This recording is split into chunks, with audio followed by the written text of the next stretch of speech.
అద్భుతంగా ఉంది, అద్భుతం, వండర్ఫుల్. బాలయ్య బాబు ఎనర్జీని మ్యాచ్ చేసే హీరో ఏ హీరో లేరు. చాలా బాగుంది. తమిళ మ్యూజిక్ థియేటర్ మొత్తం ఆడియన్స్ జై బాలయ్య. ఎంతమంది కౌంట్ చేసుకోవాలి మీరు లోపలికి వచ్చి? జై బాలయ్య కాదు, శివతాండవం. మామూలుగా అయితే సినిమా చాలా అద్భుతంగా ఉంది. థీమ్ సనాతన హిందవ ధర్మం గురించి చాలా అద్భుతంగా జరిగింది. మొన్న జరిగిన మన ఆర్మీ గురించి కుంభమేళ చాలా అద్భుతంగా చెప్పారు. జనాలు దేవుణ్ణి ఎందుకు నమ్మాలో కూడా దాన్ని ఎక్స్ప్లెయిన్ చేశారు. చాలా బాగుంది మూవీ మాత్రం.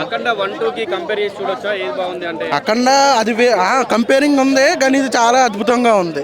దీని తర్వాత జయకండ ఉంది, అది అద్భుతంగా ఉంటుంది. మీరు అలా 2030 వరకు బాలయ్య బాబు ఎనర్జీని మ్యాచ్ చేయాల్సిన అవసరం లేదు. 3 వెయిట్ చేయాలి కదా బ్రో. మూవీ ఇప్పుడు అది గూస్ బంప్స్. థియేటర్లో ఇంకా సౌండ్ తగ్గిస్తున్నారు వెళ్ళిపోతాయని. మామూలుగా లేదు సౌండ్ పెడితే. ప్రతి సీన్ గూస్ బంప్సే. మనకు అఖండ 1లో సోలం పట్టుకొని పైన శివుడు వస్తాడు. ఇందులో ప్రతి పావు గంటకు సీన్ ఉంటుంది. అలాంటిది మామూలుగా లేదు సినిమా. దాని గురించే భయపడి తగ్గించారు. ఇంకా పెట్టచ్చు. చాలా అద్భుతంగా ఉంది మూవీ మాత్రం. మా